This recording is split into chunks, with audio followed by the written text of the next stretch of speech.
There are several testimonies on ce4research.com, and I encourage anyone who has either been affected by the phenomenon or knows someone who has to take a look at this research. It is much too important not to. In an article on hearkenthewatchman.com entitled Demons or Extraterrestrials Tremble at the Name of Jesus Christ, Dr. Stephen Yulish comes to the same conclusion, stating, quote, I believe in UFOs and extraterrestrials. I do not believe that either I am delusional or am I hallucinating. I do believe that the government is covering up these phenomena even though they are being bewitched as to its real meaning. This deception is part of the spiritual war between God and Satan. These are therefore serious topics, end quote. We are, of course, the Pleiadians, and as we've said, it is our pleasure to be here at this time to communicate with you, to give you an opportunity to understand our energy and who we are. This one that speaks through us, we call her our vehicle. She has given you an opportunity to listen to her interpretation of what she feels is taking place as a result of our contact with her. Not even a speck of a speck. Yet humans live their lives as though they are as big as gods.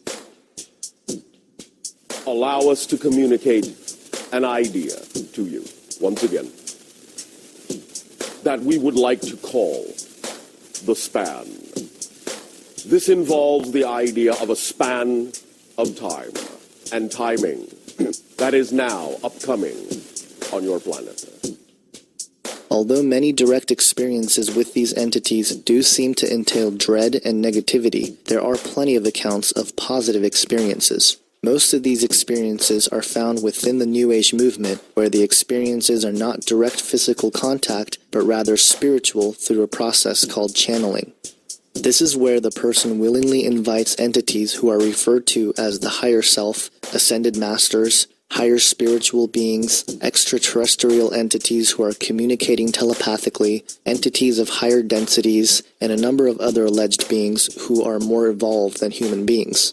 Most of the quotes we've looked at in an earlier section of the ancient mystery schools and theosophy were all channeled information.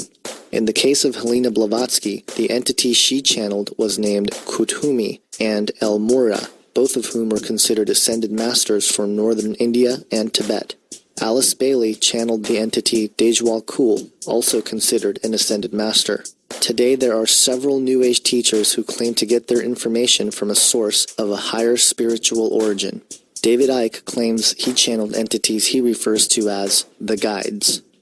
And one great example of the way this works I came across, which the beings, which we call the guys, told us about. You call them the guys? The guys, yeah. It's not the beings like Tarot, Rakoski, and that's right. Right. Now he was Jesus' father, Rakoski. That's right. And Merlin as well. Part of him was, yeah. That's right. The aspects. David Wilcock claims he channeled an entity named Ra. I am Ra. It is an honor and a privilege to greet you this day in the love and in the light of the one infinite Creator. Resonant raindrops of liquid light cascading down in a panoply of shapes and colors, unbeknownst to the conscious mind. More and more people are beginning to claim that they are channeling Jesus Christ as well. Certain aspects of Christianity and that organized religion that really belabors, and I don't mean that in a negative way, but the suffering that Jesus may or may not have experienced while he was on the cross. And in meditation about 2 years ago, he actually came to me in meditation. I wasn't asking for him to come forward. But it was a very, very powerful experience where he actually allowed me to feel what it was like on the cross. I was looking down and could see the pin in my feet as they were crossed, and it was so emotional. but I felt and experienced no pain. There was pain associated with it. This is very similar to mediumship and psychics who claim to be able to contact the dead through telepathic means. It is quite clear that the Bible explicitly prohibits the practice of divination, mediumship, and other spiritual practices which allow one to have direct contact with entities from another realm. In Deuteronomy 18:10-11, it states, quote, "Let no one be found among you who sacrifices his son or daughter in the fire, who practices divination or sorcery, interprets omens, engages in witchcraft or casts spells, or who is a medium or spiritist, or who consults the dead." End quote. But why is this so?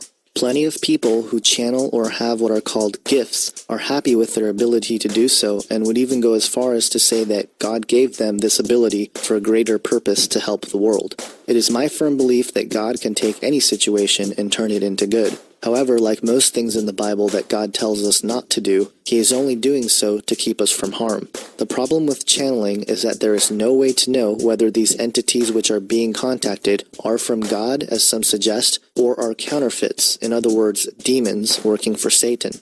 It states in 2 Corinthians 11:14-15, quote, "And no wonder, for Satan himself masquerades as an angel of light. It is not surprising, then, if his servants masquerade as servants of righteousness. Their end will be what their actions deserve." End quote.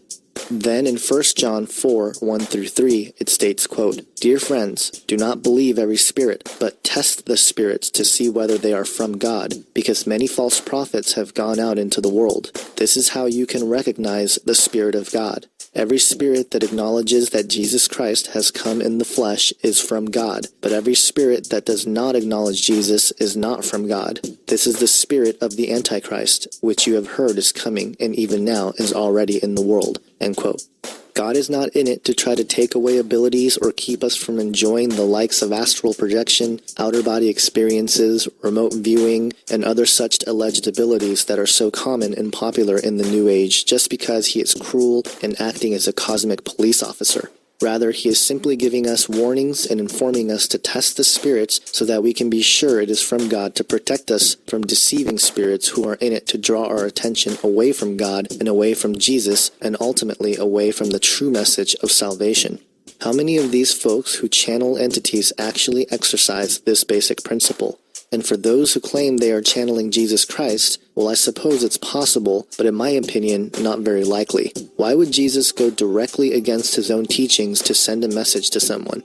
The bottom line is that we ourselves can have a direct relationship with Jesus, not through channeling, but through a life of prayer. Prayer is not channeling. The key difference is that with prayer, we ourselves are humble, coming before God, speaking to Him directly as ourselves. With channeling, one's own body and mind are taken over, where the entity enters the physical body to deliver a message. Again, this is very similar to a demonic possession. Demons do not have bodies. In fact, they seek to enter objects or the physical body as hosts. This is seen all over the Bible. On several accounts, the Bible speaks of demon-possessed people. In Mark chapter 5, a demon-possessed man replies to Jesus when asked what their name is, stating, quote, "My name is Legion," he replied, "for we are many." End quote. In Luke 4:35, we see Jesus casting out demons, where it states, quote, "Be quiet," Jesus said sternly. "Come out of him." Then the demon threw the man down before them all and came out without injuring him. End quote. Later we see disciples of Jesus casting out demons in His name. Quote, "The 72 returned with joy and said, 'Lord, even the demons submit to us in your name.'" End quote. And in Luke 11:14, Jesus drives out another demon, stating, quote, "Jesus was driving out a demon that was mute. When the demon left, the man who had been mute spoke, and the crowd was amazed." End quote. The dangers of channeling are that you are allowing deceiving spirits enter into your body. It is dangerous not only for your own soul, but for others around you, such as friends and family. The danger is that it can lead to demonic possession and strongholds. It is my firm belief